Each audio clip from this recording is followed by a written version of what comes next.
Miguel de Cervantes Saavedra, Don Quijote de la Mancha. Capítulo I. De lo que le sucedió a nuestro caballero cuando salió de la venta. La de la albacería cuando Don Quijote salió de la venta, tan contento, tan gallardo, tan alborozado por verse ya armado caballero, que el gozo le reventaba por las cinchas del caballo. Mas, viniéndole a la memoria los consejos de su huésped cerca de las prevenciones tan necesarias que había de llevar consigo, especial la de los dineros y camisas, determinó volver a su casa y acomodarse de todo y de un escudero, haciendo cuenta de recebir a un labrador vecino suyo, que era pobre y con hijos, pero muy a propósito para el oficio escuderil de la caballería. Con este pensamiento dio a Rocinante hacia su aldea, el cual, casi conociendo la querencia, con tanta gana comenzó a caminar, que parecía que no ponía los pies en el suelo. No había andado mucho cuando le pareció que a su diestra mano, de la espesura de un bosque que allí estaba, salían unas voces delicadas como de persona que se quejaba, y apenas las hubo oído cuando dijo: gracias doy al cielo por la merced que me hace, pues tan presto me pone ocasiones delante donde yo pueda cumplir con lo que debo a mi profesión y donde pueda coger el fruto de mis buenos deseos.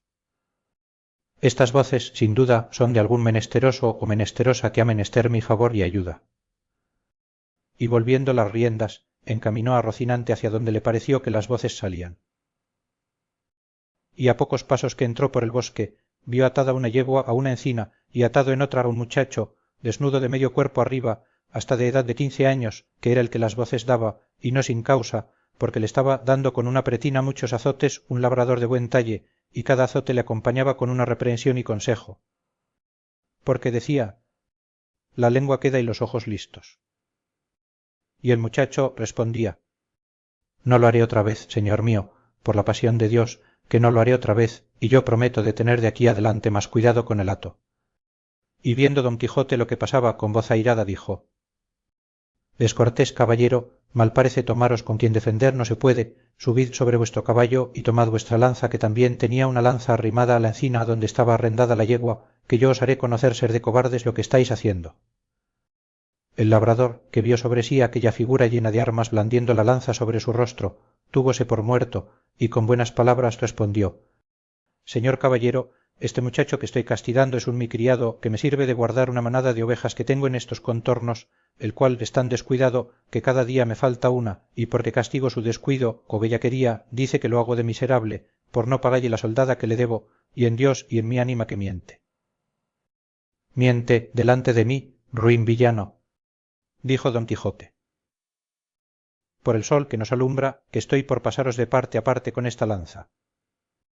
Pagadle luego sin más réplica, si no, por el Dios que nos rige, que os concluya y aniquile en este punto. Desatadlo luego. El labrador bajó la cabeza, y sin responder palabra, desató a su criado, al cual preguntó Don Quijote que cuánto le debía su amo. Él dijo que 9 meses, a 7 reales cada mes. Hizo la cuenta Don Quijote y halló que montaban 73 reales, y díjole al labrador que al momento los desembolsase, si no quería morir por ello. Respondió el medroso villano que para el paso en que estaba y juramento que había hecho y aún no había jurado nada, que no eran tantos, porque se le habían de descontar y recebir en cuenta 3 pares de zapatos que le había dado y un real de 2 sangrías que le habían hecho estando enfermo. Bien está todo eso, replicó Don Quijote, pero quédense los zapatos y las sangrías por los azotes que sin culpa le habéis dado, que si él rompió el cuero de los zapatos que vos pagastes, vos le habéis rompido el de su cuerpo, y si le sacó el barbero sangre estando enfermo, vos en sanidad se la habéis sacado, ansí que por esta parte no os debe nada. El daño está, señor caballero, en que no tengo aquí dineros. Véngase Andrés conmigo a mi casa, que yo se los pagaré un real sobre otro. Irme yo con él, dijo el muchacho. Más mal año. No, señor, ni por pienso, porque en viéndose solo me desuelle como un San Bartolomé. No hará tal, replicó Don Quijote, basta que yo se lo mande para que me tenga respeto, y con que él me lo jure por la ley de caballería que ha recebido le dejaré ir libre y aseguraré la paga. Mire vuestra merced, señor, lo que dice, dijo el muchacho, que este mi amo no es caballero ni ha recebido orden de caballería alguna, que es Juan Haldudo el Rico, el vecino del Quintanar. Importa poco eso, respondió Don Quijote, que haldudos puede haber caballeros, cuanto más que cada uno es hijo de sus obras. Así es verdad, dijo Andrés, pero este mi amo, ¿de qué obras es hijo? Pues me niega mi soldada y mi sudor y trabajo.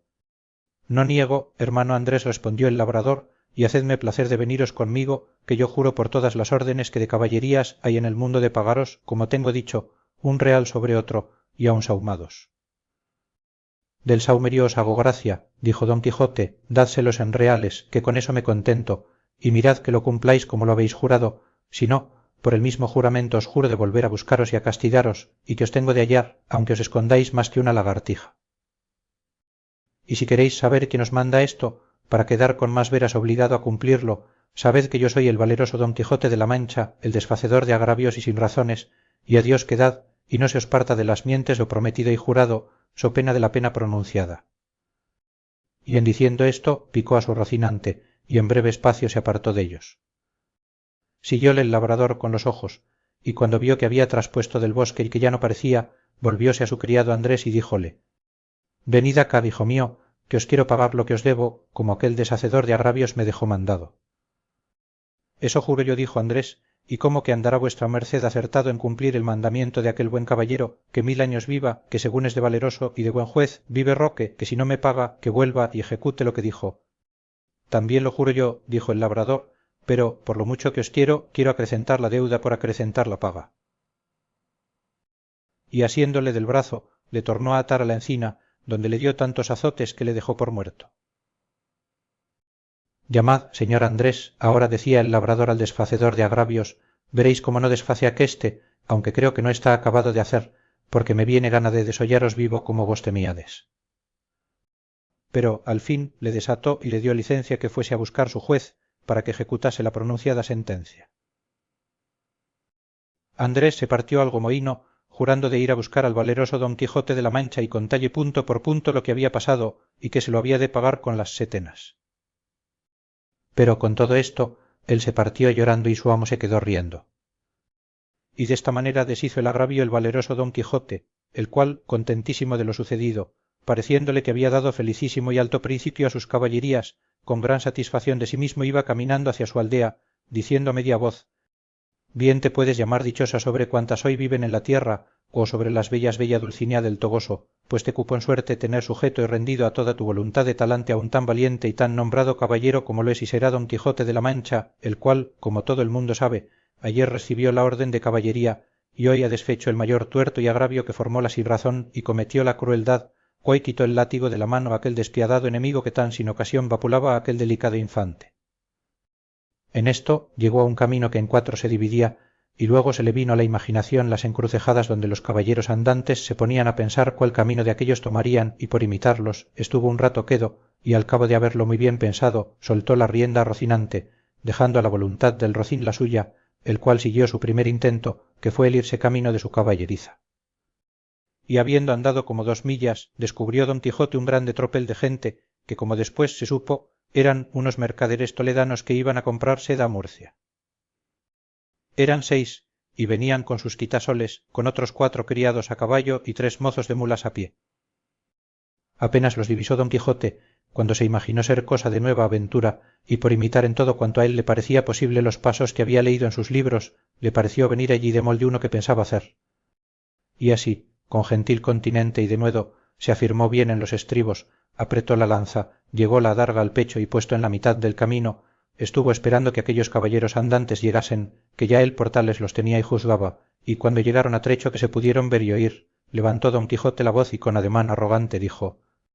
todo el mundo se tenga, si todo el mundo no confiesa que no hay en el mundo todo doncella más hermosa que la emperatriz de la Mancha, la sin par Dulcinea del Toboso.